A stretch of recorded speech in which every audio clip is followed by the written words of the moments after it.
ओम नमः शिवाय। दोस्तों, हर हर महादेव।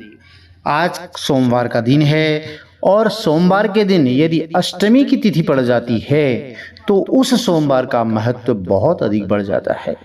यदि आपका कोई कार्य लंबे समय से नहीं हो पा रहा है, आपकी लाख कोशिश करने के बाद भी पूर्ण नहीं हो रहा है, तो आप सोमवार की अष्टमी पर यह उपाय भी कर सकते हैं। सोमवार की अष्टमी का व्रत करें, भगवान भोलेनाथ का पंचोपचार षोडशोपचार पूजन करें, आपकी मनोकामनाएं अवश्य पूर्ण होंगी। प्रिय भक्तजनों, वह छोटे छोटे से उपाय कौन से हैं और कथा आपको संपूर्ण जानकारी प्राप्त होने वाली है। यदि आपका कोई कार्य आप निर्विघ्नता से सिद्ध करना चाहते हैं, पूर्ण करना चाहते हैं और बहुत लंबे समय से नहीं हो रहा है, आपके चारों तरफ से धन आने के मार्ग अवरुद्ध हो चुके हैं, आप व्यापार करते हैं, नौकरी करते हैं, आपको उसमें बरकत नहीं देखने को मिल रही है, तो सोमवार की जब अष्टमी पड़ रही है तो उस दिन आपको व्रत करना चाहिए, भगवान भोलेनाथ की आराधना करनी चाहिए और मनोकामना पूर्ति के लिए आपको भगवान भोलेनाथ के शिवलिंग पर बेलपत्र अर्पित करनी चाहिए, धतूरा अर्पित करनी चाहिए, मूंग, हरी मूंग आप 31 दाने अर्पित कर सकते हैं और आप नंदी महाराज के कान में अपनी मनोकामना बोल सकते हैं। देवादिदेव महादेव की चौखट पर आप एक दीप प्रज्वलित करें, साफ स्वच्छ स्नान करके वस्त्र धारण कर लें और भगवान देवादिदेव महादेव पर एक लोटा जल अर्पित करना चाहिए। प्रिय भक्तजनों, ये छोटे छोटे से उपाय हैं। उसके बाद कथा श्रवण करनी चाहिए, भगवान भोलेनाथ को भोग अर्पित करें, आरती अर्पित करें, भगवा समर्पित करें। भगवान भोलेनाथ जो है आपकी अर्जी बहुत जल्दी स्वीकार करेंगे। देवादिदेव भोलेनाथ हैं, वह सबकी मनोकामनाएं अवश्य पूर्ण करते हैं। चलिए सोमवार की अष्टमी के दिन सोमवार की व्रत कथा श्रवण करते हैं। प्रिय भक्तजनों, सोमवार का व्रत सामान्य तौर पर दिन के तीसरे पहर तक होता है। व्रत में फलाहार या पारण का कोई विशेष खास नियम नहीं होता है, किंतु यह आवश्यक होता है कि दिन रात में केवल एक समय ही भोजन किया जाता है। सोमवार के व्रत में भगवान भोलेनाथ के साथ साथ माता पार्वती का भी पूजन करना चाहिए और गणपति गजानन महाराज तो प्रथम पूज्य हैं, उनका पूजन तो अवश्य करना चाहिए। सोमवार का व्रत सामान्य तौर पर 3 प्रकार का होता है। एक साधारण प्रति सोमवार, सौम्य सोमवार, प्रदोष और 16 सोमवार विधि, तीनों की एक जैसी है। विधि विधान में कोई ज्यादा अंतर नहीं है। भगवान शिव के पूजन के पश्चात कथा जरूर श्रवण करनी चाहिए। चलिए कथा आरंभ करते हैं। बोले गणपति गजानन महाराज की जय, शंकर भगवान की जय, पार्वती मैया की जय। एक बहुत धनवान साहूकार था, जिसके घर में अन्न धन किसी प्रकार की कभी कोई कमी नहीं थी, परंतु उसको एक दुख था कि उसके कोई पुत्र नहीं था। वह इसी चिंता में दिन रात लगा रहता था। वह पुत्र की कामना के लिए प्रत्येक सोमवार को शिव जी का व्रत और पूजन किया करता था। सायंकाल को शिव मंदिर में जाकर के शिव जी के श्री विग्रह स्वरूप के सामने दीप प्रज्वलित करता था और उसके इस भक्ति भाव को देख करके एक समय माता पार्वती ने भगवान भोलेनाथ से कहा कि हे महाराज, यह साहूकार आपका बहुत बड़ा भक्त है और सदैव आपका व्रत बड़ी श्रद्धा भाव से करता है, पूजन किया करता है, आपको तो इसकी मनोकामना अवश्य पूर्ण करनी चाहिए। तो भगवान भोलेनाथ ने कहा, हे पार्वती, यह संसार कर्म क्षेत्र है। जैसे किसान खेत में जैसा बीज बोता है वैसे ही फल काटता है।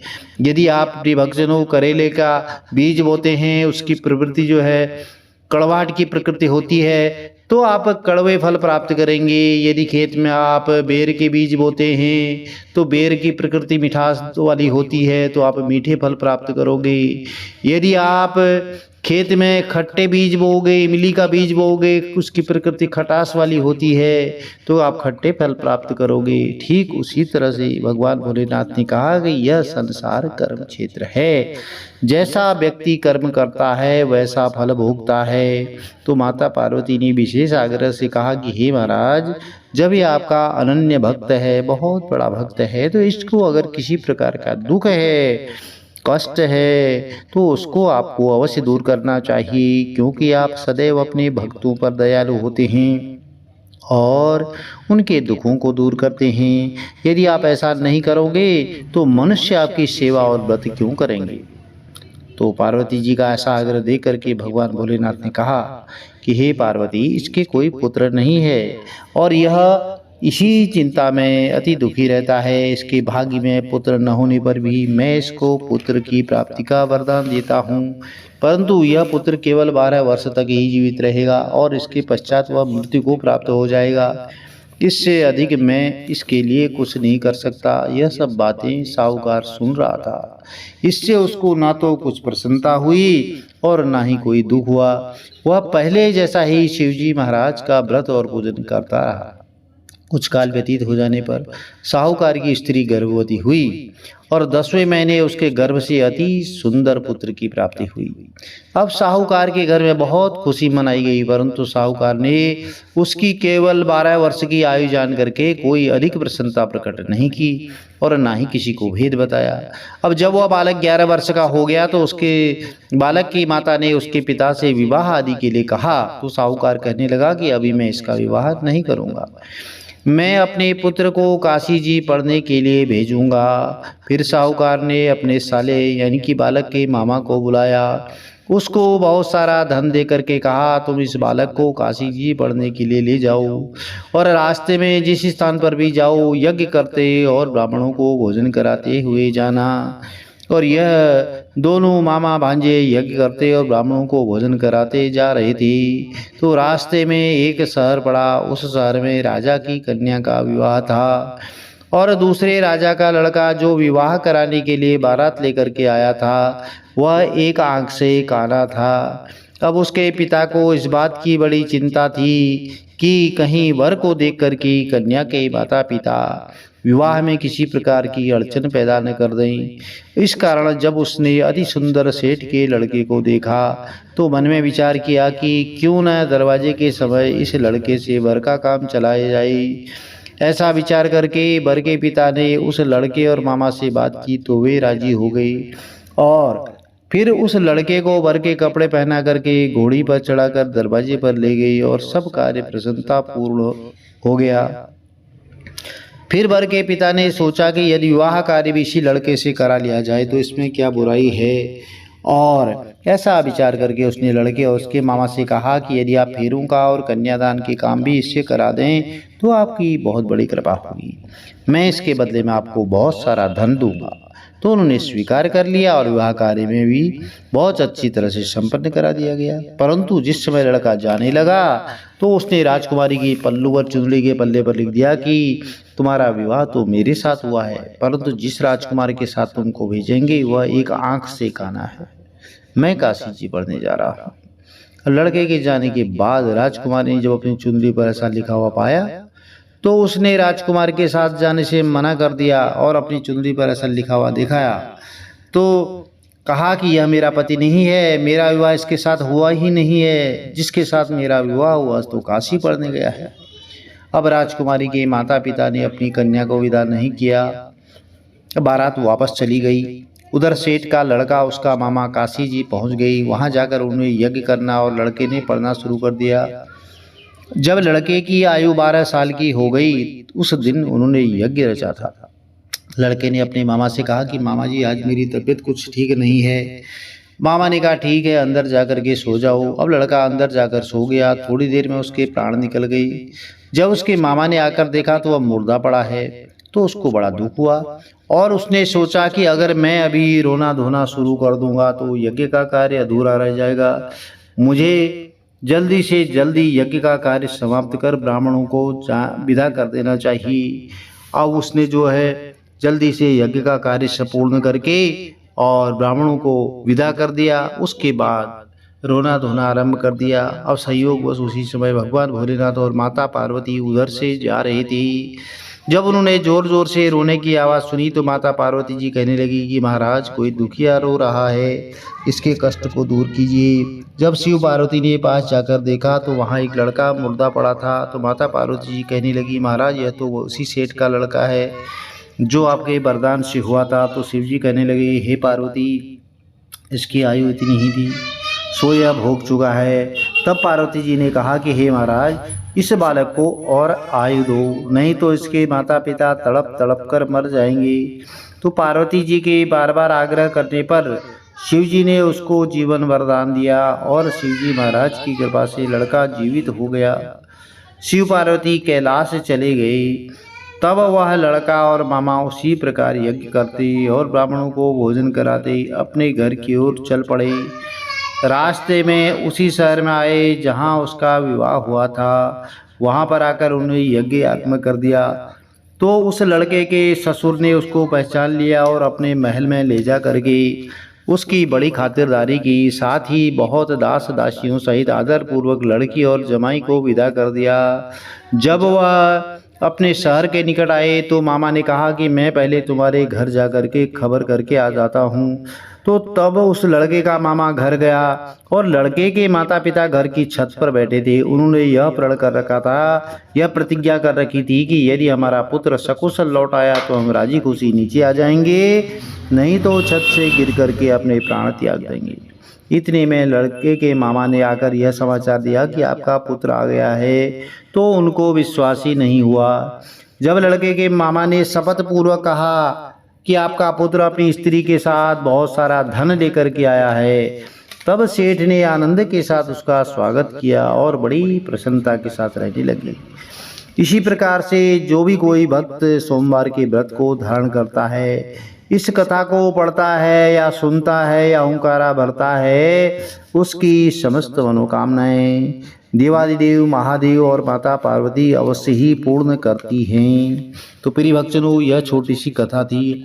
आपको यदि कथा अच्छी लगी तो चैनल को लाइक कीजिए, शेयर कीजिए, सब्सक्राइब कीजिए, साथ में बेल आइकन अवश्य प्रेस कर दें उसके, जिससे कि आने वाली जो वीडियोज होंगी उनकी नोटिफिकेशंस आपको ठीक समय पर मिल सके। कथा श्रवण करने के बाद भगवान भोलेनाथ की आरती जरूर करें, भोग समर्पित करें और उसके बाद प्रसाद लेकर के अपने अपने घर को जाना चाहिए। बोलिए शंकर भगवान की जय। चलिए आरती आरंभ करते हैं।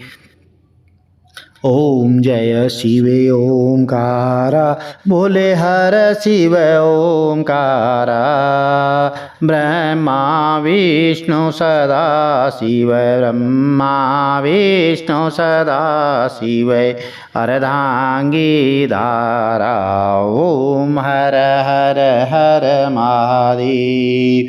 एकानन चतुरानन पंचानन राजे, बोले पंचानन राजे।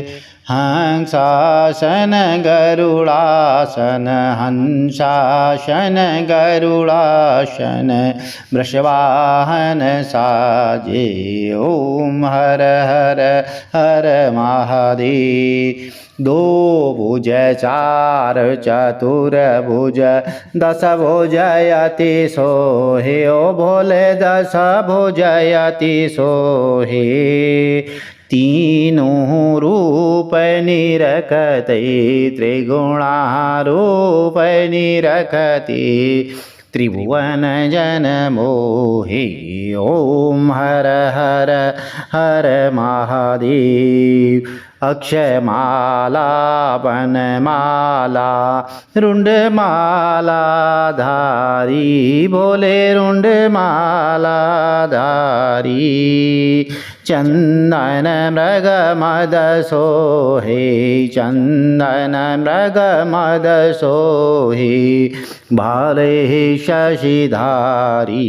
ओम हर हर हर महादेव। श्वेतांबर पीतांबर, बागंबर अंगे, ओ बोले बागंबर अंगे।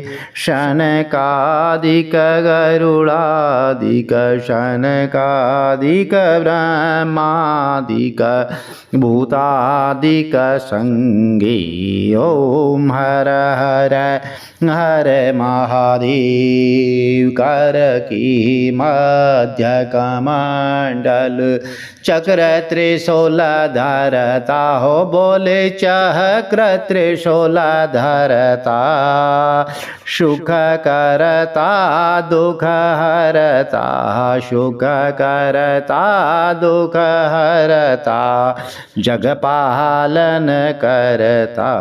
ओम हर हर हर महादेव। ब्रह्मा विष्णु सदा शिव जानत अविवेका हो बोले जानत अविवेका, प्रणवाक्षर के मध्य प्रणवाक्षर के मध्य ये है तीनों एका। ओम हर हर महादेव।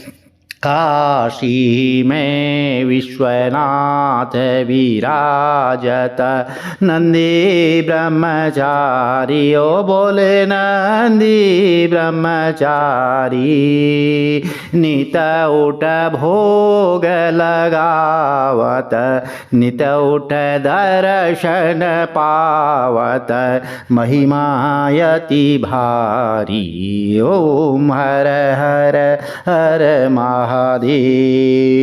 त्रिगुण स्वामी जी की आरती जो कोई नर गावे, ये भोले प्रेम सहित गावे।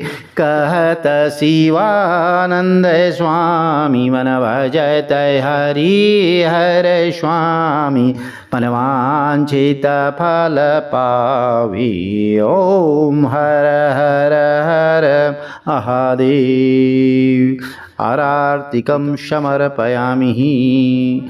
प्रिय भक्तजनों, इस तरह आरती समर्पित करें, आरती शीतलीकरण करें, प्रसाद वितरित करें और जयकारा लगाएं। बोलिए शंकर भगवान की जय, बोलिए गणपति गजानंद महाराज की जय, बोलो पार्वती मैया की जय। हरि ओम तत्सत, हरि ओम तत्सत, हरि ओम तत्सत। नमः पार्वती पते। हर हर महादेव शंभो।